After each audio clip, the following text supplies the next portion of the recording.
Ladies and gentlemen, please put your hands together for the Chief Executive of Fresh Produce Consortium, Nigel Jenny.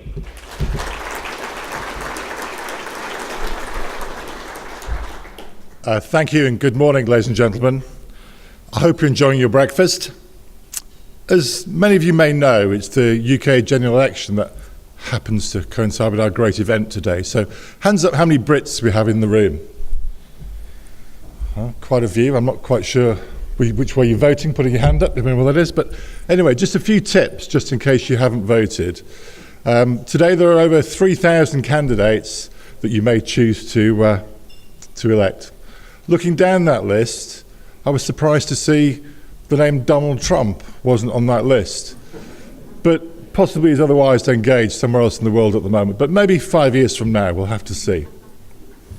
Anyway, I think this morning and throughout the day, you've got a great opportunity to debate the key issues facing our industry. There are many of them: economic, environmental, political change, as I've already mentioned. But one of the key ones is as the UK begins to transit from being an EU member through the Brexit process. As a UK trade association, FPC works across all of these areas, and we're keen to represent the interests of our members. And we'll also strive to ensure that you as exporters and UK growers remain the destination of choice for UK consumers. I hope you enjoy the show.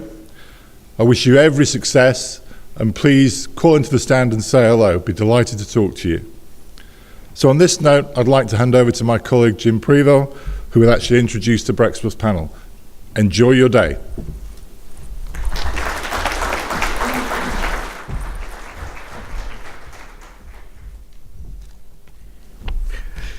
Good morning.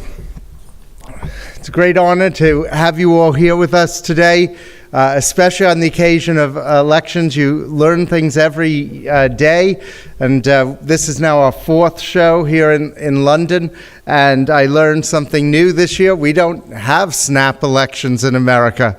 So we got that news, and immediately started sending out emails telling everyone about postal voting. But we're glad you made it here to be part of this event.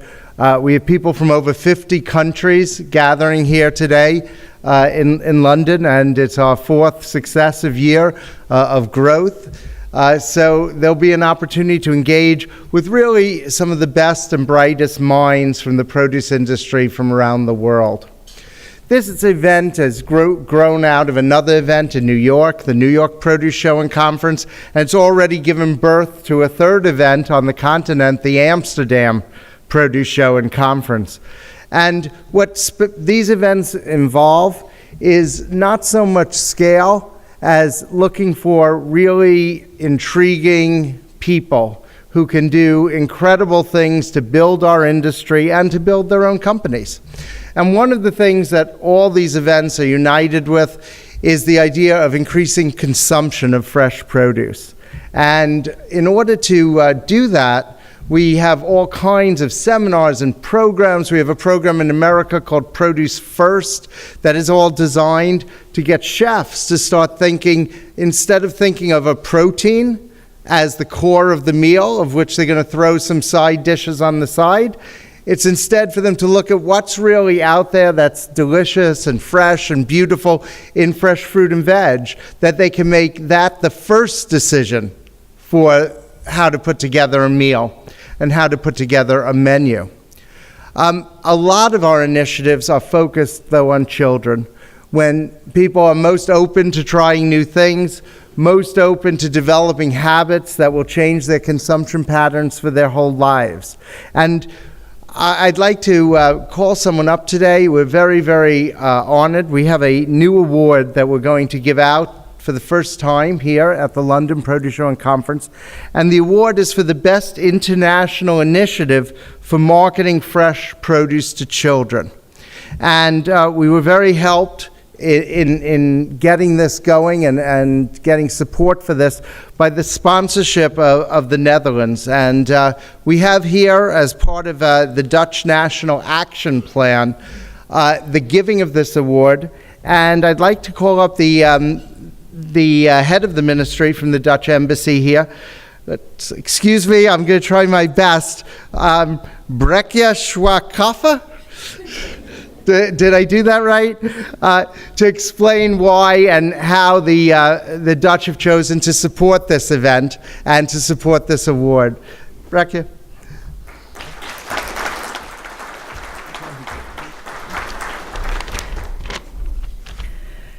Okay, good morning, ladies and gentlemen. Let me start with my name. You came very close, actually. It's Brekje Schwakafa. And even in my own country, that is difficult, so it happens all the time. Don't worry. It's a big honor to be here today as Netherlands Embassy. The London Produce Show is an event that we attach great importance to as an embassy and as a country. We are here with a strong presence of the Netherlands, and I'm sure some of you are here this morning, and a lot of it can be admired downstairs. We're proud and very happy with the focus on children this year. We are running a seminar program, we have a design competition, and we also have, as was just mentioned by Jim, the Marketing Fresh Produce to Children Award. And we're proudly sponsoring this award. And why are we doing that? As a country, we aim to be in the next 5 to 10 years the unrivaled champion in healthy and sustainable food. That is the ambition of the Netherlands government. And why are we doing that? And kids, of course, are vital in getting there to that ambition. And we have a national action plan to teach them as early as we can that fruit and vegetables are tasty and healthy. And this award for us is therefore a logical expression of that national ambition. And it's good to see that so many companies share that ambition, and we're happy with all the entries that we received. And it's not an easy challenge. And as a mother of a young child who strongly prefers pancakes and pasta over peas and anything else, vegetables, it is an all too familiar theme to me, and I'm therefore very curious to see what the solution is that the company who is going to win the award is going to bring to us. Thank you very much. Please, Jim. Thank you so much. This award's very interesting. The recipient used social media, the web, all kinds of things, specialized and focusing on the idea of rebranding certain items as particularly appropriate for kids. And they did this particularly by pulling out what they call fun sizes of the product. So items that are really kid-sized. And of course, this has a double benefit for the industry as well as it gives a special market and creates a market dedicated to using these smaller sizes of produce items. As an American, this is a particularly interesting winner because they've recently launched an initiative to move across the Atlantic and are just now opening their very first stores in America. And they're sort of the buzz of the trade there, and obviously have had great success all across Europe and here in the UK. This initiative was launched in the UK, but moved across Europe, and who knows, perhaps they'll even bring it to America next. I'm very proud to announce on behalf of ProduceBusinessUK.com that this award for the Best International Initiative for Marketing Fresh Produce to Children is being given to Lidl UK. And we have Emma Byrne, who's the head of produce buying, to accept the award. Emma?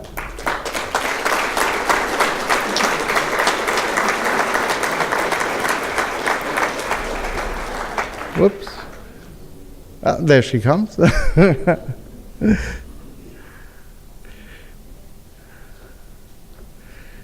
Yeah.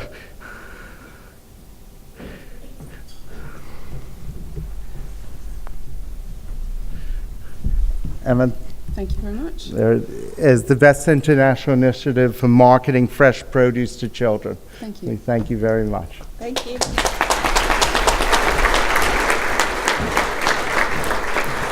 Okay, we're we've got a lot to accomplish in a very short period of time.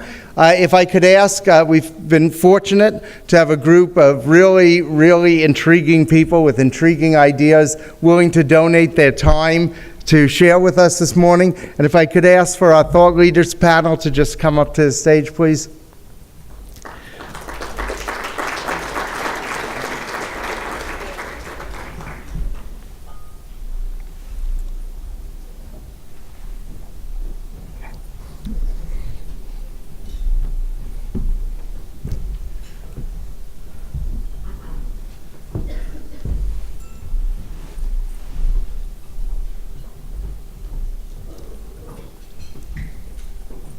Okay. What I'd like to do just to get started, most of these are people who need no introduction, but I'd like you to just go down the line. Rich, we can start with you. If we'll just introduce yourselves, the organizations you work with and have worked with, and tell us a little bit about your engagement with fresh produce. Rich? Okay, I'm Rich Dachman. I'm Vice President of Produce for Sysco Corporation.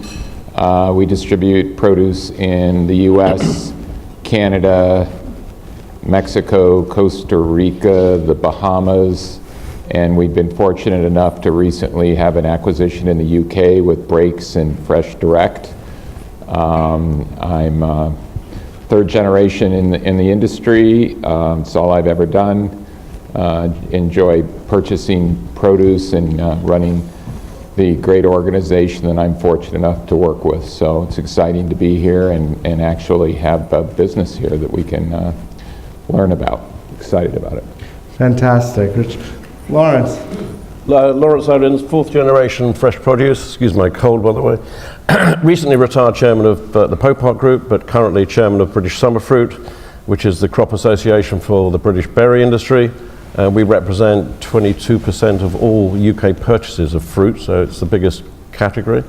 And in my spare time, I'm a non-exec director of Reynolds and the G's Group and Shropshire Farming. Fantastic. Paul? Yeah, hi, Paul Morgan. I'm a category manager for fresh produce at Spinneys in Dubai. Some of you may or may not know Spinneys. It's a premium retailer in the UAE. We manage stores in Dubai, Abu Dhabi, and the surrounding Emirates, as well as Muscat in Oman. And we've got the license for opening Waitrose stores outside of the UK in the Middle East. And I've been there about 2.5 years. Thanks. Fantastic. Prue?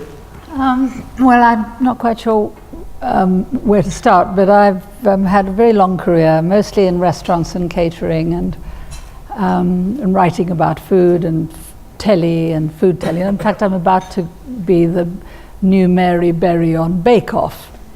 But that's not what I'm here, because we don't get enough fruit onto Bake Off. But anyway, I think I'm here mainly because I've spent a lot of my time campaigning for children to eat fruit and veg.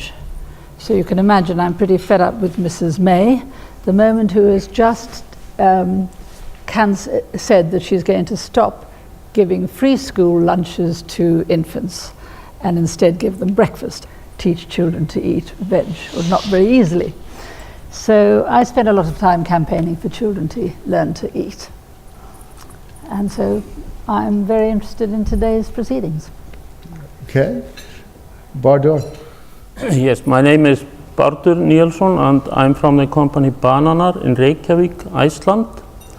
Bananar is a company in Iceland importing fresh fruit and vegetables from Europe and from South America, from South Africa, from China.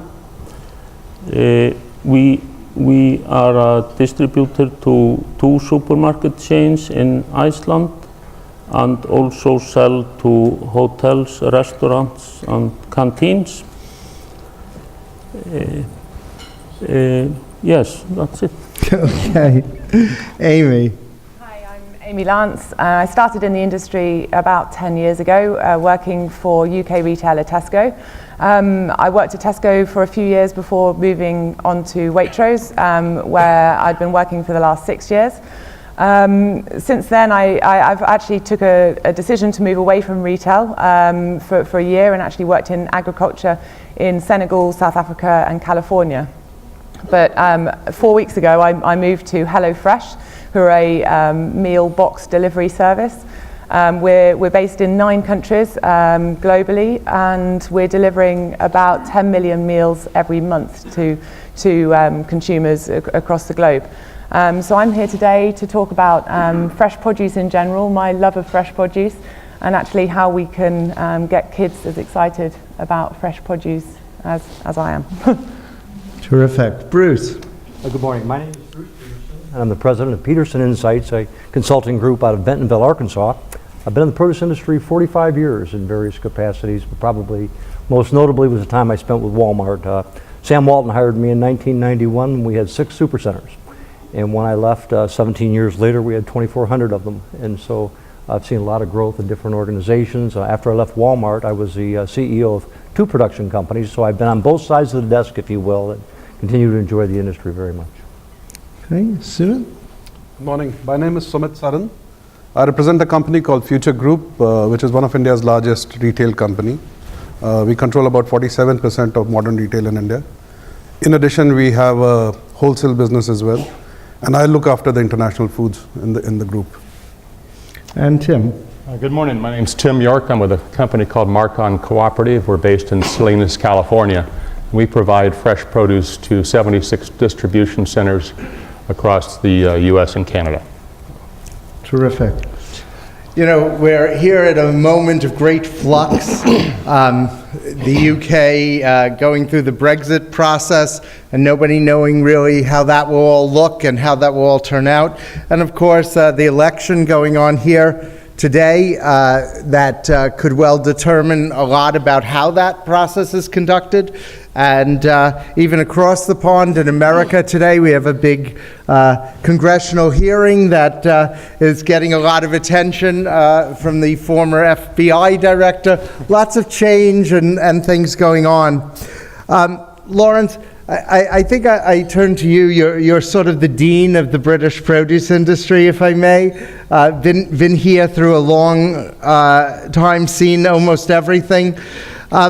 But I want to look to the future and say, looking through your prism of having seen so much and so much change in the industry, where do you see the great innovations and changes taking place in the UK industry in the years to come, the things that will position us to increase consumption, to help children live more healthy lives, and in general make the industry stronger and the world a better place? Big question. Where do you start? I think too often we look at innovation and we think at the very beginning of the process in terms of breeding and new varieties and improved varieties, and that's probably the logical place to start. But actually, I'm going to start at the other end of the supply chain and say, I think the biggest innovation is going to be in the communication of our message to the consumer. And being involved in British Summer Fruit, a lot of our money now is going on social media and getting our message across to that generation, the millennium generation, in forms that we were never doing. And hard press, advertising on TV, radio and such like is losing to the social media, and the big thing that we're now supporting are bloggers and influencers. And I go to some of these blogger events that we organize, and I really do feel like a grandfather that I am, because most of them are in their early 20s, the bloggers. My daughter is an influencer, particularly on style and fashion and such like. We're going to use her as well. And it's that generation that is getting the message, and if we can get influencers of that generation to speak to the young and the young mothers and the children, then I think we can win. And I think all the other innovations that we talk about, like the storage of fruit and the new varieties and the methods of retaining fruit, etc., are very important. But getting that message out and getting it out using the new channel is, in my mind, very important indeed, and we ignore it at our peril. Very good. Amy, is it just a matter of communication, or is in fact the whole way that people eat and get food going to change? And isn't that sort of the nexus you're sitting at now? Yeah, but I also totally, I've started looking at things from the the end of the chain like Laurence. My view is that we really do need to change the way we're communicating with customers. And actually, by looking at brands and how brands are used in fresh produce, I feel it's an interesting arena to move into for the UK market. Spending time in America last year, you come across many brands. The organic growth in the States is really strong. It's surprisingly strong. But actually, if you look at the organic products and how they are communicated to the consumer, if you look at brands like Earthbound Produce or Man's Produce, there's some superb marketing, but it's all around branded produce on the shelves. I think if the UK market moved towards the branded produce in the supermarkets, we could really communicate to customers a lot better. Well, is branding the key, though? Rich, in the food service sector, branding has more complications. Is branding the necessary thing to give producers the ownership stake in what they're doing, that they feel comfortable investing in marketing and even varietal development and things like this? Or can that come about another way? I mean, in food service, we have to communicate to the consumer in a much different fashion, because when you go out to eat, you're not looking at a brand, you're looking at food on your plate. We are trying to influence the customer and the chef to buy product that is the highest quality. And so if we as a company do use our brand in a major way, because we can control it better as far as what we put in the box, as far as quality and everything, when we put our name on it. So brand is really, really important to us to sell our product to our customers, but the actual consumer, brand is meaningless almost in food service, because again, you see what's on the plate. So it might be a Driscoll strawberry, it could be a sun-kissed orange, but for the most part, everything happens in the kitchen. So we're trying to influence the chef, we're trying to influence chain restaurants and so forth. That's the reason we use brand. But it's much different in influencing the consumer as you do in retail. Well, Tim, so is the implication of what Rich is saying that the branding is fine, but you need a substantive difference in the product, that it's not enough to just brand things and promote them, they actually have to be better than they were before? Yes, both Rich and Sysco and Marcon, we have our own brands, and those brands represent a certain level of quality and expectation around it for the food service operators. I think a good example, Jim, is spring mix. Out of this almost 1 million cases of spring mix per year we sell, only 7% of those are organic. And it's because that branding of organic gets lost on the plate. The restaurant operator doesn't get credit for that extra dollar he's put into a case of organic. And that's where we have been challenged, as Rich addressed, in terms of a branding at food service level doesn't translate well. Well, disruption in markets, changes in how we communicate with consumers, how consumers react to us. There are changes going on all over the world in the format of how we talk to consumers. Even at retail, and here in the UK, there's big moves, and for years discussion now about the growth of the deep discounters and people like that.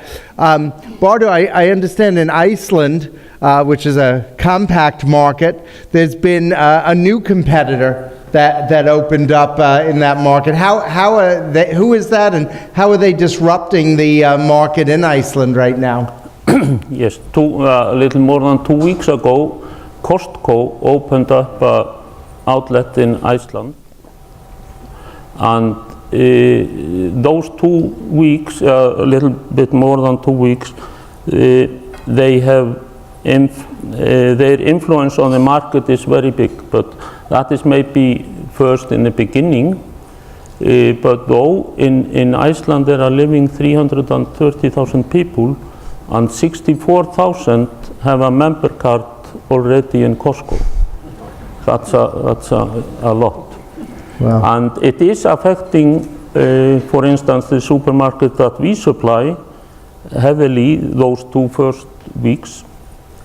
But of course, we hope that the wave will stabilize in maybe 1 or 2 months, and we see from there. But I was happy with that. I saw that the prices for fruit and vegetables that they are offering in Costco, they are not so far away from the prices that our supermarkets have been offering. But of course, people are willing to try something new and always think that a foreigner that is coming to the island is doing much better than those that are there before.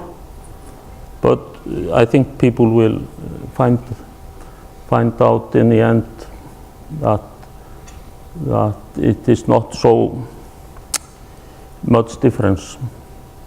Well, Bruce, you've had some experience with some Costco's opening around stores you were in charge of. Was that your experience? Did consumers wind up deciding there wasn't much of a difference, or is this something that requires great attention?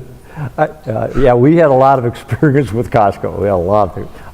I think the key, Jim, has always been how is the consumer expecting to get goods and services that they're looking for? And that continues to evolve even to this day. And so generationally, how some people expect to get products can be very, very different today as it was 10, 15 years ago. And so when you look at the proliferation of the warehouse clubs, you've got Costco and you have Sam's and you got BJ's in the United States. And that particular format is a very, very powerful format because the consumer that shops those formats is expecting a certain level of quality, a certain level of products. And so they built a reputation around that treasure hunt idea that you could go inside a club and find certain things that you may not find in a conventional supermarket.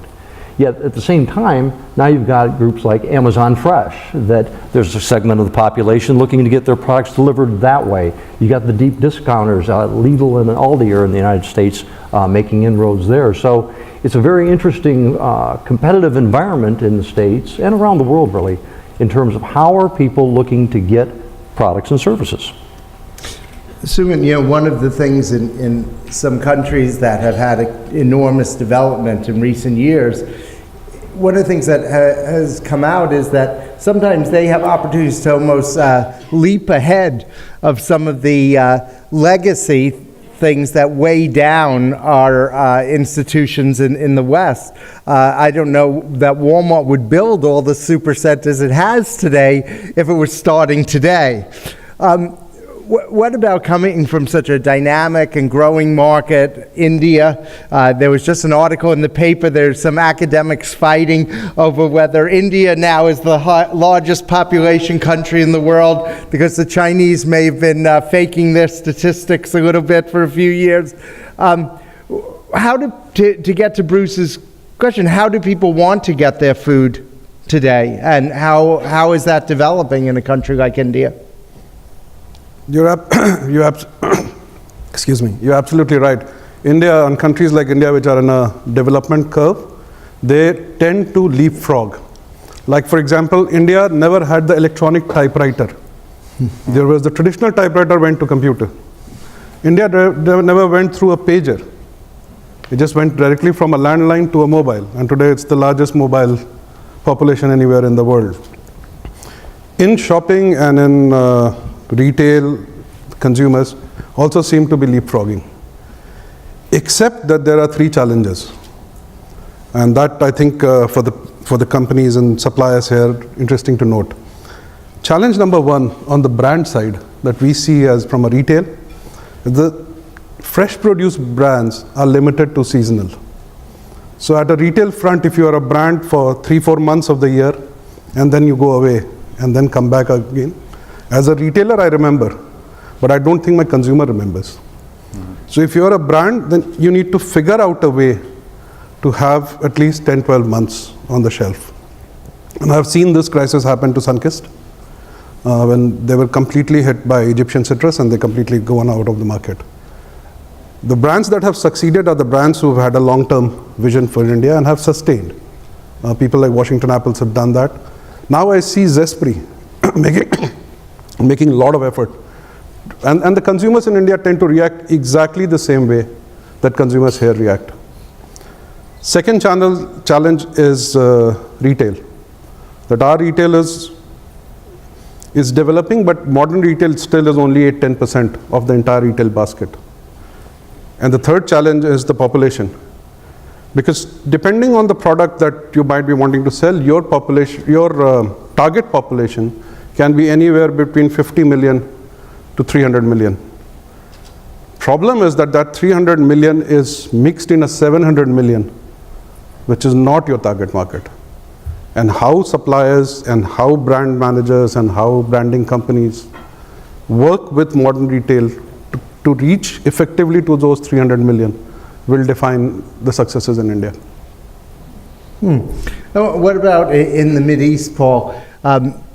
We've been talking about ways that consumers can access food the way they want to access it. Am I correct from understanding your company that the way they choose to access it is by licensing a British supermarket, Dave? Yeah, I mean, yeah, that is part of it. We've got, out of 65 stores, 8 of those are Waitrose stores. It very much in Dubai depends on the area that the store's going to open in, because we've got a hugely diverse population. Out of 9 million people, only 1 million of them are from the local area. So you can imagine 8 million other people from around the world, from the Western world, from Asia. And there are pockets of Western expats, there are pockets of Indian expats, there are pockets of Filipino expats. So depending on the different area, depends on what kind of store we'll open. And that also hugely influences the range of product that we put in the store, because Indian customers are looking for something very different to Filipino customers, who are looking for something very different to Western customers. So yes, it depends on the brand, but for us we see a huge focus on the quality of the product and the eating quality. I think something that maybe got lost in the mix in the UK at times is genuine eating quality of the product, and I think that comes down to expenditure. What I saw when I moved out of the UK and into Dubai was an appreciation that a higher percentage of income is spent on fruit and vegetables, and I think here that's maybe got lost in the pricing focus. What we see in Dubai is a much more of a willingness to spend a higher proportion of salaries, a higher proportion. I mean, look, it's easier when there's no tax, of course, but when customers have got disposable income that they're willing to spend on food, it helps us as a retailer to go out and source the very best varieties without having to focus so much on price. That doesn't mean that we ignore price. It's still a very important factor, and as the oil industry has affected the income and the jobs in the Middle East over the last year and a half or so, we've had to focus much more on offering our customers better value for money. But we definitely see a huge increase in sales when particular varieties of certain items go on the shelf. So I think as much as brand above the door, it's about what customers get into their homes. And if you think about kids, you know, it's not often that a child goes out and does the food shopping. It's mum and dad that are going out and doing the food shopping. So it's what matters when they walk into the house with what produce they've got in their baskets that matters. Prue, you know, it's interesting coming from America and reviewing the market over these last several years. There seems to me to be almost cognitive dissonance. I hear half the time about all the deep concerns of British consumers about provenance and about the quality and other things that seem to imply to me that things are going to actually cost more. Yet all I hear about on the supermarket side is deep discounters, and we have to do price investments, and it's almost like two ships passing in the night. Tell me about the British consumer and what I'm missing in this picture. Well, I think you hit the nail on the head. It is two ships passing in the night. I mean, the one thing that we have had for years in Britain is this division between the rich and the poor, if I can put it crudely. For the rich, who can afford it, who have a culture of going abroad and eating well, they will spend money and more money on getting the right things, and their education is generally better, so they know more about it. And the poor are worse and worse treated, if you like. Over the years, they have lost cooking in schools, so their children haven't learned enough about food. Food hasn't been a high priority. Britain historically has not been a gastronomical country. Recently, at the top of the end of the market, it's terrific. You talk to French chefs at the Michelin star chefs, they think that what we do at the top of the market is absolutely amazing. But if you go into a, let's say, a French or an Italian pub, and you have a company director standing at the bar next to a metro worker or a street sweeper almost, they may not be able to afford the same food, but they know what a good steak frit is, or they like the same food. They'll all want to eat, whatever. Whereas in England and in Scotland particularly, we have this complete division of people who live in poor estates without access to fresh produce at all. Buses have disappeared, so they can't even get to the supermarket. They will be eating out of cans from the corner shop, and they'll be eating nothing but takeaways and chips, because that's what they've grown up with. Their mums don't cook and so on. So it's become worse and worse. The gap between rich and poor in real terms has got worse, and in food even worse. I mean, our most deprived people eat the most appalling diet, and as a nation we spend much less money, much less of our salary on food. So I think it all comes back to education. I don't think that there's a mum in the country who doesn't actually know that vegetables are better than ice cream, beer and chips, but they don't like them. They don't like veg. So what you're doing today is just so important, because we have to get people to like it. And there's some fascinating research that came out quite a long time ago now from Bangor University, which is all about how you get children to like fruit and veg. And it's about repeated doses, frankly. I saw a little television thing the other day about getting children to like olives. And these kids said, oh, I hate olives. And the presenter just made them eat 12 olives in a row, one after the other. And by the end, they quite liked them. And the truth is, if you eat, I think it's something quite simple, like 5 2-ounce portions of carrots, you will like carrots. If you eat 11 2-ounce portions of spinach, you will eat spinach. It's just fascinating, and it's about repeated doing. So if you can educate mums who know that veg are good for their children, but don't want to waste money because they won't eat them, if they can just be persuaded to keep going. And that's why the branding business and what Lidl are doing is so important, because if you can just get children to keep trying, they will like it in the end. End of speech. Sorry. Laurence, I see you're straining at the bit to tell us how to... I'm just going to come back at Prue, actually. I don't disagree with you, Prue, in terms of the gap between the rich and the poor and the diets, and selling fruit into Scotland is a nightmare. But the big difference, I think, is the last few years, which has given me optimism, is the growth of the discounters. Because they're now predicting 15% market share in the next couple of years. They are opening, the discount stores are relatively small stores, and they're opening nationwide. And from a produce point of view, I mean, I'm talking about the berry industry now, the penetration we're getting at the lower end of the market from the discounters now selling a wide range of produce, very good quality, very equal quality everywhere else, is giving access to fruit where it wasn't before. And so although I share your a certain amount of pessimism, I'm much more optimistic than you are. No, I'm not pessimistic. I think there's a fantastic opportunity. And I think obviously berries is where to start. Children generally like them, they're sweet. And that's fine. They can lead on to apples and then on to carrots and finally fennel and spinach and Fine, but I think the availability now is much better than it was. Yeah. And I think that's going to be a massive change. Then we've got organisations like the Children's Food Trust that we work closely with, and Mumsnet.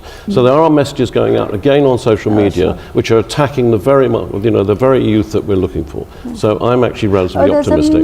There are masses of people doing great work. I'm not saying for a minute they're not. I'm just explaining the difference between Britain and countries with traditional gastronomic I understand that. I don't think branding is the answer. I think availability and having more outlets in key areas.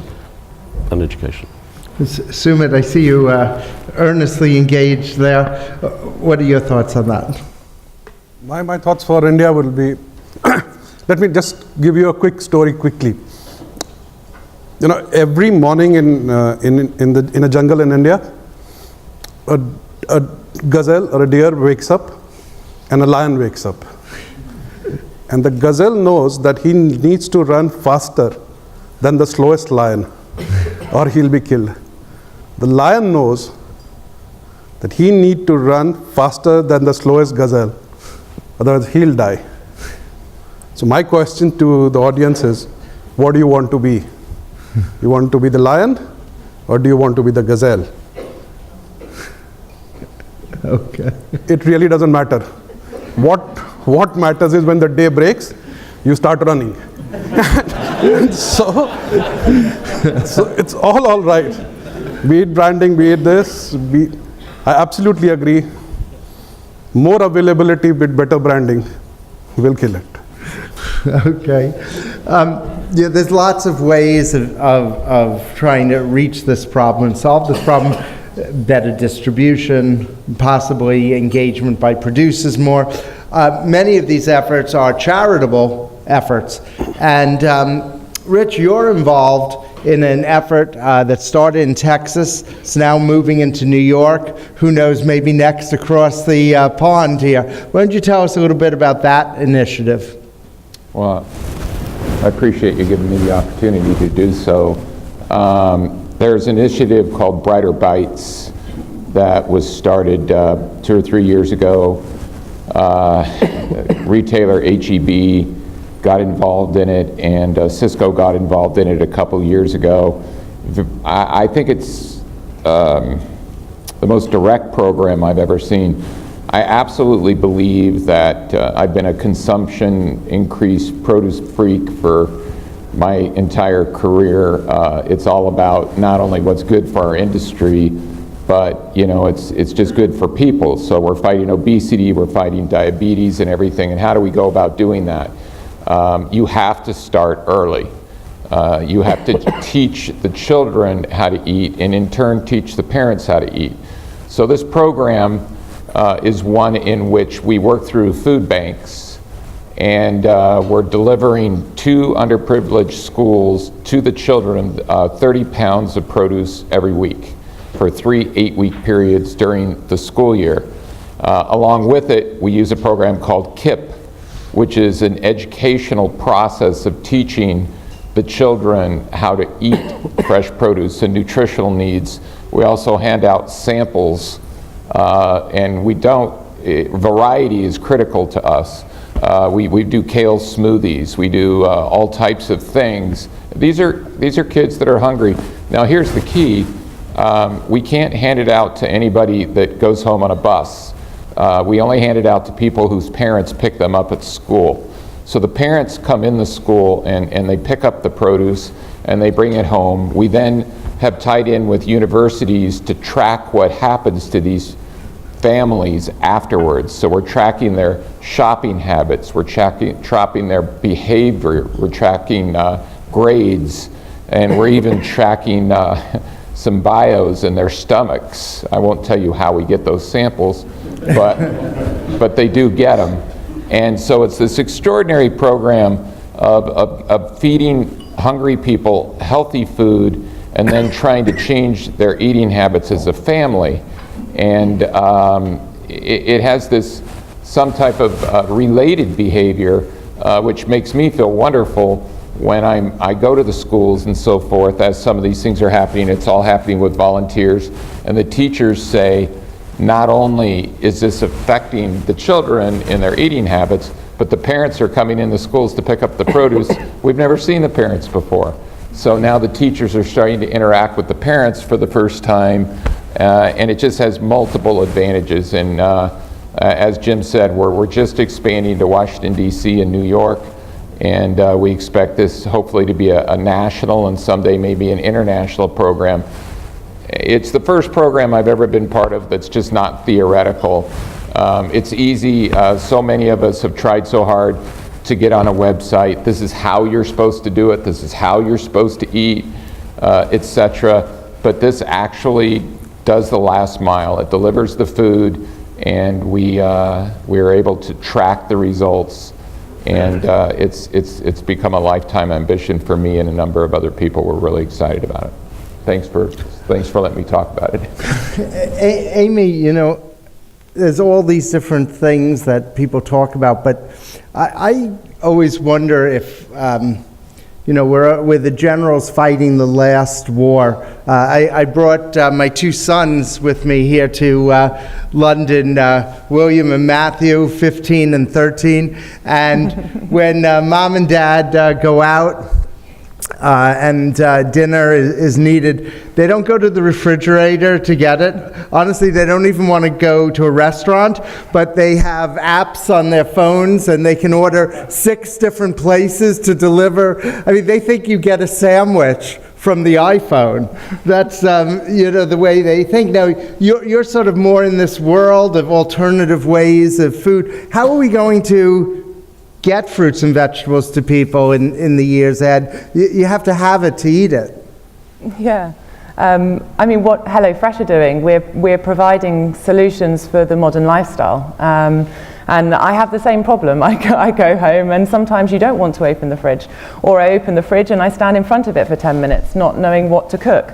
But actually with the HelloFresh model, it's become even more interesting to me since working at the company, because actually you're bringing families together again. You are changing the way that people eat, and actually giving that inspiration to families, I think does an awful lot, actually beyond what you expect from providing groceries in a box. Actually, instead of it just being a grocery shop in a box, you are providing that inspiration and that knowledge of how to use those unique vegetables. Actually, the fennel that Prue mentioned, actually telling people what to do with the fennel and how to cook it, how to make it taste great, I think is a big part of how we can be retailing in the future. It's giving consumers ideas, inspiration and excitement about food again. And I don't know, it will be interesting what your sons think of a product like HelloFresh, actually getting that excitement in the kitchen. It would be interesting to give it a go. Well, you know, you talk about trying these alternative ways and new things that are going on. I wonder, I mentioned when we gave out the award that Lidl is coming to America now and trying to roll out. The fastest growing chain in America now is Aldi. Bruce, if you were back in those early days with Sam Walton and he called you in and said he was going to built the world's largest supermarket chain and wanted to roll 200,000 square foot supermarkets across the country. But if you were having that conversation in 2017 instead of back then, would you think that rolling out 200,000 square foot stores across America is the thing to do? Probably wouldn't be the right thing to do right now, because of course once you make that kind of investment in your infrastructure, you've got an operating basis that you have to deal with on a routine basis. But I think the message back when I was working with Sam is true then is true now, in that, do you understand your consumer? And that was the big thing that I think Wal-Mart did, and they're continuing to do now, is to try to deliver products inexpensively to people regardless of how they want to receive those types of products. And so I think the message that I would share with this group is to continue to understand the consumer, because it really doesn't matter what you do upstream in the supply chain if the consumer is looking for it in another direction. And so it's not just the store format that is important, or the online format, or the app that somebody's using to get something, but what is the packaging, what is the delivery mechanism that somebody expects that in? And so the difficult thing about today's environment is those are a lot of different answers to a lot of different people. The concept of a mass market really doesn't exist anymore. And so that's really the key. What you have to do is understand the consumer. Paul, you started us out by telling us about the vast majority of the consumers coming from someplace other than where you are, and without one constituency that really is the overwhelming majority. How do you serve the consumer when the consumer is everything and everyone? Yeah, I agree with you to an extent, in the sense that you've got to understand your consumer, but I also think that as an industry, it's up to us to educate the consumer. There's a little bit of chicken and egg with fruit and veg, because, you know, if we look at the issues that this country's had with food wastage, it's a huge topic of conversation. Everybody's talking about it. A lot of blame goes on the retailers for tightening specifications, because consumers want straight vegetables that look pretty. If all we do is pander to what the consumer needs, I think we lose out on the potential of the industry, because it's up to us to educate the consumer that a vegetable doesn't have to be straight. It can be wobbly, it can be a weird shape, it can have slight defects. And if we don't do that, it's only going to go one way, and it's only going to go the way that the consumers want it to go. I think June touched on it in the sense that if you eat a carrot 12 times, you're probably going to like it. Well, if we educate the consumer that there's 1,000 different things to do with a carrot, there's more chance that more people are going to like them and more people are going to buy them. You know, how many times have you heard that a kid doesn't like a carrot because at some point during their school life it was given to them boiled within an inch of their lives, and it was just a grey slush on a plate? You know, how many things can you do with a carrot that's going to get a kid to like it, or even an adult? And it comes back to parents understanding what to do with produce. And in an industry like fresh produce, I think it's up to us as retailers, suppliers, growers to educate the consumer and shape what they want. You know, no consumer came to a retailer and said, I want my carrot in the shape of spaghetti, but look at the trend in spiralized fruit and veg now. I think it's only a benefit to produce that people are trying to move away from carbohydrates. I think it's a huge benefit because people, chefs, restaurants, food service industries are starting to think of different ways of presenting fruit and vegetables, and that's massively important. If we can get portions of fruit and vegetables hidden, if you like, into meals, you're going to get more of it into homes, and more people are going to be coming to supermarkets to buy it. And I think, as I said, I think it's up to us as an industry to shape what the consumer wants, and that comes through offering them different things and education ultimately.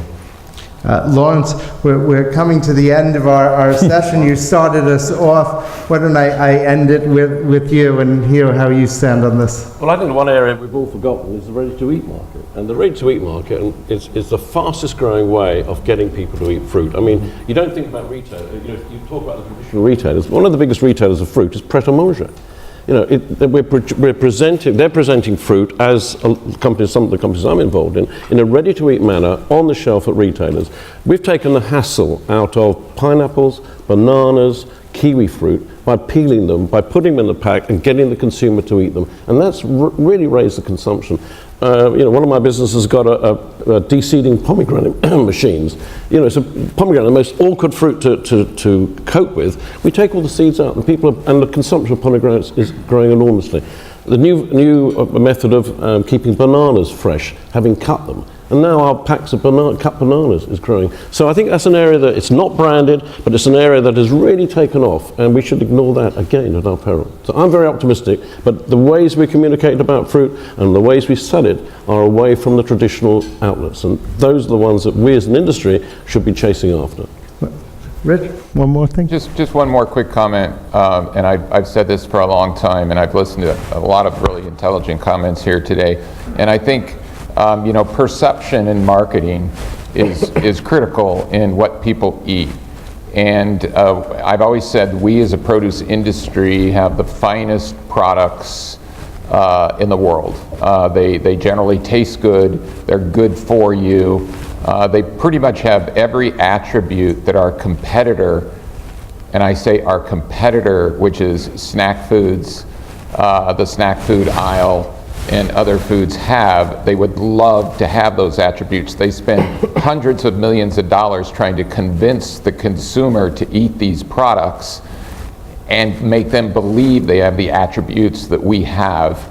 Yet our industry has no central marketing and merchandising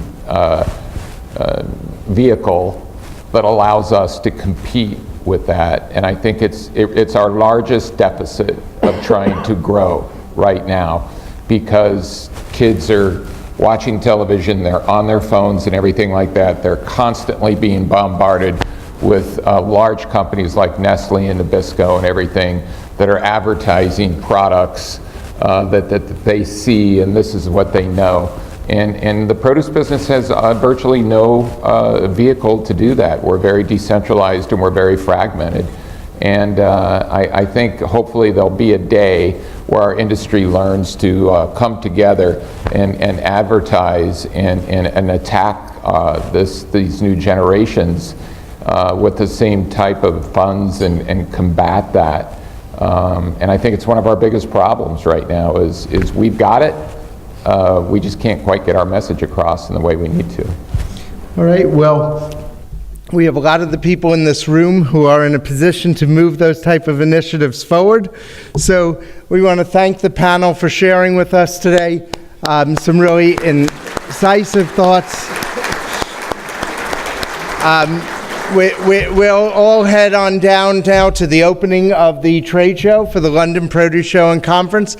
I hope you all found value here. The idea is basically to get everyone thinking before we move on, because today is about a lot more than commerce. It is about finding ways to do things better, whether that's as an individual, in your own executive capacity, as a company, to make your company more successful, or for the industry as a whole. And that's what the show is about, and that's what our panelists has helped kick off for us this morning. So thank you again, and we'll see you all at the ribbon cutting. Ladies and gentlemen, please put your hands together for Jim Prevor and the panel.